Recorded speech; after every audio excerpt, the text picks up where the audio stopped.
नमस्कार। आज हम बात कर रहे हैं दिल्ली हरियाणा सीमा पर हुई एक बड़ी पुलिस मुठभेड़ की। जी, जिसमें एक जाना माना गैंगस्टर मारा गया है। हाँ, और हमारे पास इस पर कुछ न्यूज़ रिपोर्ट्स हैं। तो आज हम इसी घटना को थोड़ा समझने की कोशिश करेंगे कि आखिर हुआ क्या और इसके क्या मायने हो सकते हैं। बिल्कुल, चलिए शुरू करते हैं। तो मामला जुड़ा है लॉरेंस बिश्नोई गैंग के एक शूटर रोमिल वोहरा से। उसे दिल्ली पुलिस की स्पेशल सेल और हरियाणा एसटीएफ मतलब स्पेशल टास्क फोर्स की एक जॉइंट टीम ने एनकाउंटर में मार गिराया है। अच्छा। खबरों के मुताबिक पुलिस को उसके डेरा मंडी इलाके में होने की पक्की खबर मिली थी। ओके। और जब पुलिस टीम ने उसे, वो मोटरसाइकिल पर था, उसे रोकने की कोशिश की तो उसने फायरिंग कर दी होगी। हाँ बिल्कुल, उसने पुलिस पर गोली चला दी। फिर तो जवाबी कार्रवाई हुई होगी। जी, और उसी जवाबी फायरिंग में वोहरा मारा गया। पर इसमें एक दुखद पहलू ये भी है कि ऑपरेशन के दौरान 2 पुलिसकर्मी भी घायल हुए हैं। ओ, ये बुरी खबर है। कौन? सब इंस्पेक्टर प्रवीण और असिस्टेंट सब इंस्पेक्टर रोहन, दोनों अस्पताल में हैं अभी। उम्मीद है वो जल्दी ठीक हो। वैसे ये रोमिल बोहरा, इसका कुछ बैकग्राउंड, मतलब किस तरह का अपराधी था ये जानना जरूरी है। और रिपोर्ट्स बताती हैं कि वो कोई छोटा मोटा क्रिमिनल नहीं था। अच्छा।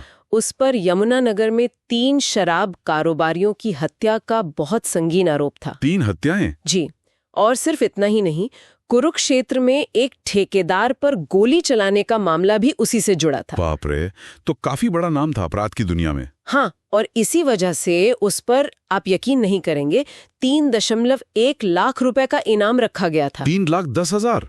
ये तो बहुत बड़ा इनाम है। वाकई, इतने संगीन इल्जाम, इतना बड़ा इनाम, फिर भी वो इतने वक्त तक पुलिस की पकड़ से बाहर कैसे था, वो भी दिल्ली के इतने पास। जी, ये सवाल तो बनता है। देखिए, रिपोर्ट सीधे सीधे जवाब तो नहीं देती, पर ये इशारा जरूर करती हैं कि इतने बड़े इनाम के बावजूद उसका फरार रहना या तो उसके नेटवर्क की ताकत दिखाता है, या फिर कहीं ना कहीं सिस्टम में कुछ कमजोरियों की तरफ भी उंगली उठाता है। मतलब वो पुलिस को लगातार चकमा दे रहा था। हाँ, कह सकते हैं।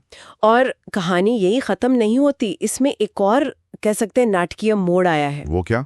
वोहरा का एक साथी है भानु राणा, जो अमेरिका में बैठा है। अमेरिका में? हाँ, और उसने इनकाउंटर के फौरन बाद इंस्टाग्राम पर एक पोस्ट डाली है। पोस्ट? क्या लिखा है उसमें? पुलिस से बदला लेने की धमकी दी है, सीधे सीधे। अरे, ये तो खुली चुनौती है पुलिस के लिए। बिल्कुल, और यहीं से वो सवाल उठता है जिसकी चर्चा रिपोर्ट्स में भी हो रही है कि क्या इस तरह की कार्रवाई सही है, मतलब ये एनकाउंटर वाली अप्रोच। हाँ, जिसे कुछ लोग एनकाउंटर फर्स्ट पॉलिसी कहते हैं, जैसे मुंबई या गुजरात मॉडल का भी जिक्र आता है कभी कभी। क्या ये वाकई संगठित अपराध को खत्म करने का तरीका है, या इससे खतरा और बढ़ जाता है? देखिए, पुलिस तो इसे अपनी कार्रवाई का हिस्सा बताती है, अपराधियों को काबू में लाने के लिए।